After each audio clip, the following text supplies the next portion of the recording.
জান্নাত নূরের তৈরি, যার কারণে জান্নাতের হুর গেলমান তাদেরকে আয়নার মতো, তাদের চেহারা হবে আয়নার মতো, আপনার চেহারা তাদের শরীরে দেখতে পাবে। আর জান্নাতের হুর গেলমান 72 জন হুর গেলমান, আর আপনার বাড়ির কালনী বউ সহ এগুলি সব সেদিন হবে। জান্নাতি মানুষ যখন হবে তখন ওই আপনার বিবি হবেন ওই 72 জন মহিলার সর্দারিনী। সবাইকে আপনি দিন রাত ব্যবহার করবেন আমার আল্লাহর দয়া দিয়ে, আপনার উপরে গোসল ফরজ হবে না। সুবহানাল্লাহ বলবেন না জোরে কোন? জান্নাতের যত খাবার খাদ্য খাবেন, কোন কি আল্লাহর কাছে বলবে আল্লাহ যে টেস্ট লাগতেছে, আল্লাহ এই দস্তুর খাবার, এই খাবার যেটা পাতি বাসনে করে দিয়েছেন, বাসনও খেতে মন চায়। আল্লাহ কয় খা, বাসনও খাই ফেলবে। সুবহানাল্লাহ জোরে কোন না? বাসন খায়া করবে আল্লাহর এতই টেস্ট, এই যে দস্তুর খানা দিয়েছেন এটাও তো খাইতে মন চায়। আল্লাহ খানা দস্তুর খানাও খাইবে। সুবহানাল্লাহ জোরে কোন? এরপর আল্লাহ বলবে আর কি খাবি? ওই যে পাখি উড়ে উড়ে যাচ্ছে ওইগুলি খাইতে চায়। কয়তো খাইতে চা, পাখি তার সামনে ভুনা হবে, তার কাছে গড়গড় করে আসবে, আল্লাহ পাক কুদরত থেকে ডাইরেক্টলি তার মুখে ভরিয়ে দেবেন। সুবহানাল্লাহ জোরে বলেন।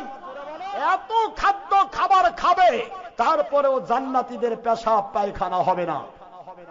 সুবহানাল্লাহ জোরে কর না কেন? তার মানে জান্নাত হলো নূরের তৈরি, যার কারণে জান্নাতীদের পেশাব পায়খানা হবে না। আমার নবীজিও নূরের তৈরি, যার কারণে তার পেশাব পায়খানা পাক। সুবহানাল্লাহ বলবেন না? জোরে বলুন সুবহানাল্লাহ। সম্মানিত ভাইজান, বাড়াতে চাচ্ছি না, আসুন রাসূল পাক সাল্লাল্লাহু আলাইহি ওয়াসাল্লাম ওনাকে আমরা কি বলবো? নূর বলতে হবে। কথা কি ঠিক আছে নাকি? যারা বলেন কি বলবো? নূর বলবো, নূর নবী বলতে হবে। কারণ রাসূল পাক সাল্লাল্লাহু আলাইহি ওয়াসাল্লাম বলেছেন আমার আল্লাহ পাক আমাকে নূর দিয়ে সৃষ্টি করেছেন। এখন মানুষের সৃষ্টি নৈপুণ্যতা বলে দিয়ে শেষ করে দেয়। সৃষ্টি নৈপুণ্যতা হচ্ছে হযরতে আদম আলাইহিস সালাম, তিনি মাটির তৈরি। সুবহানাল্লাহ বলবেন না? দলিল কোথায় পাবেন? কোরআন শরীফের আপনারা 21 নম্বর পারা সূরাতুল আলিফ লাম মিম সাজদা 32 নম্বর সূরা আয়াত শরীফ নম্বর 7 আল্লাহ পাক বলেছেন আল্লাযী আহসানা কুল্লা শাইইন খলাকা ওয়া বাদা খলকাল ইনসানি মিন তিন। আমার আল্লাহ পাক বলেন আমি দুনিয়ার সব সৃষ্টিকে সুন্দর করে সৃষ্টি করেছি, আর মানব সৃষ্টির শুরুটা করেছি মাটি দিয়ে। এই আয়াতের ব্যাখ্যায় ক্বালা আব্দুল্লাহ ইবনে আব্বাস ওয়া রাইসুল মুফাসসিরিন রাদিয়াল্লাহু তাআলা আনহু বলতেছেন ফি হাযিল আয়াতে, এই ফি হাযিল আয়াতে বাশার ইয়ানি বাশার আদম আলাইহিস সালাম। সুবহানাল্লাহ জোরে কর না কেন? মাটির সৃষ্টি সর্বপ্রথম কে? আদম আলাইহিস সালাম। এই আদম আলাইহিস সালামের নামে মাটির আয়াতগুলি হবে। মাটির মানুষ সৃষ্টি করেও আল্লাহ পাক বললেন আমার আদমকে আমি মাটি রাখি নাই। একটা মানুষ গোটাটা কেটে তছনছ করলে এক টুকরা মাটি কেউ বের করে দিতে পারবে না। আবার মাটিকে আপনি সারাদিন ধরে কাটেন, সারা একবারে আপনি পাতালপুরি পর্যন্ত কাটতে কাটতে চলে যান, মাটির মধ্যে আপনি গোশত পাবেন না, চামড়া পাবেন না, হাড় পাবেন না, রক্ত পাবেন না। পাবেন না কিন্তু এরকম না। কেন? হযরত আদম আলাইহিস সালামকে মাটি দিয়ে তৈরি করা হয়েছে। আল্লাহ বলেন আমি মাটি দিয়ে তৈরি করতে পারি, এই পারার খবরটা দিলাম, তবে তাকে আমি করলাম অটোমেটিক নার্ভাস সিস্টেম বা স্পাইনাল কর্ডের আওতাভুক্ত। তার শরীরে গোশত, চামড়া, হাড়, রক্ত সবকিছু দিয়ে আমি বাশার বানালাম। এরপরে তার স্ত্রী হাওয়া আলাইহিস সালামকে তৈরি করার জন্য এখানে মাটির প্রয়োজন হলো না। আদম আলাইহিস সালাম বেহেশতের মধ্যে ইতিমের মতো ঘোরে, ভালো লাগে না? সুবহানাল্লাহ। আমার আল্লাহ কয় তোর অভাব পড়ছে বুঝছি। আল্লাহু আকবার বলবেন না? জরিনার মাও দেখতে পান না ভাইজান, জরিনার মায়ের সাথে ভালো ব্যবহার করবেন। কারণ জরিনার মাও যদি আপনার বাড়িতে না থাকতো আপনার ভিতরে শান্তি থাকতো না। কথা করছেন না কেন? জোরে কর না। একটু টেকনিক্যাল পরীক্ষা করার জন্য বাবার বাড়িতে 1 সপ্তাহের জন্য পাঠিয়ে দিবেন, তারপরে দেখবেন বাড়িতে আব্বা আম্মা না থাকে, মা বাবা থাকলে অত বুঝবেন না, আপনি নিজে নিজে রান্না করা লাগবে। তাহলে দেখবেন যে নুনের ডোঙ্গা হলুদের মধ্যে, হলুদের ডোঙ্গা নুনের মধ্যে। তারপরে সারাদিন খালি জিকির, জরিনার মাও আসে না কেন? কথা বুঝছেন নাকি? আবার দেখেন যে আগুন ধরাবার জায়গা, দেখেন আগুন ধরাবার জায়গা, আগুন পুরার আগে আপনার পশম পুড়ে গন্ধ বাড়াচ্ছে। মহা মুশকিল। জরিনার মায়ের অনেক দাম। আজকে কারণী করতেছেন। খবরদার, আমার নবী বলেছেন এই স্ত্রী হবে 72 জন হুরের সর্দারিনী।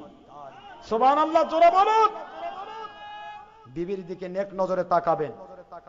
আল্লাহ পাকের হাবিব বলেন 100 শহীদের মর্যাদা, একটা সুন্নতের মর্যাদা সে পাবে। নিজের বিবির দিকে তাকাবেন না? কথা করছেন না কেন ভাই? নিজের বিবির দিকে নেক নজরে তাকাবেন, আপনি 100 শহীদের মর্যাদা পাবেন। আর মা বোনেরা আপনারা নিজের স্বামীর দিকে তাকাবেন, 100 শহীদের মর্যাদা, একটা সুন্নতের মর্যাদা পাবেন। তাই বলে বাপ মাও আবার ভুলে যান না, বোক দেখবার যাইয়া বাপ মায়ের দিকে তাকালে 2টা সুন্নত আদায় হয়। একটা হলো কবুল হজের সওয়াব, আর দ্বিতীয় নম্বর 100 শহীদের মর্যাদা সুন্নত। সুবহানাল্লাহ, জোরে বলেন না। আমার আব্বা আম্মার দিকে তাকাবেন, নিজের বিবির দিকে তাকাবেন, বিবির প্রশংসা করবেন। বিবি, তোমার মতো সুন্দর বউ, তোমার মতো সুন্দর মহিলা আমার চোখে আর পড়ে না। কি বলতে পারবেন না? দেখেন দেখেন দেখেন, হচ্ছে যে হুজুর আমার মতো সুন্দর না, বলতে হবে। একজন সৎ পুরুষের কাছে তার বইয়ের চেয়ে সুন্দর আর দুনিয়াতে কেউ থাকতে পারে না। কথা ঠিক না বা ঠিক? জোরে বলুন।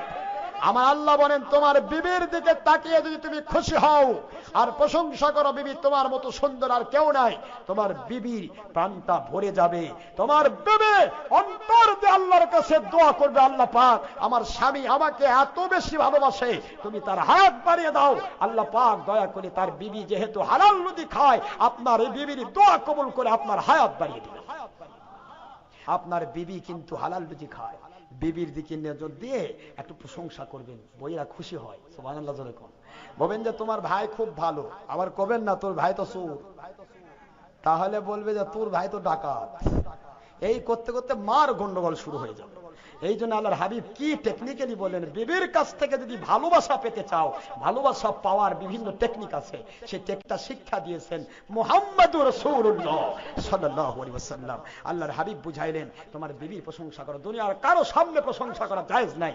পিছনে প্রশংসা করবে, আল্লাহ খুশি হবে, কিন্তু সামনে প্রশংসা করা জায়েজ নাই। আর বিবির সামনে প্রশংসা করো, আল্লাহ খুশি হয়ে স্বামী স্ত্রীর ভিতরে মহব্বত সৃষ্টি করে দিবেন। সুবহানাল্লাহ, জোরে বলেন না কেন? এই জন্য বিবির দিকে লক্ষ্য রাখবেন, মা বাবার দিকে লক্ষ্য রাখবেন।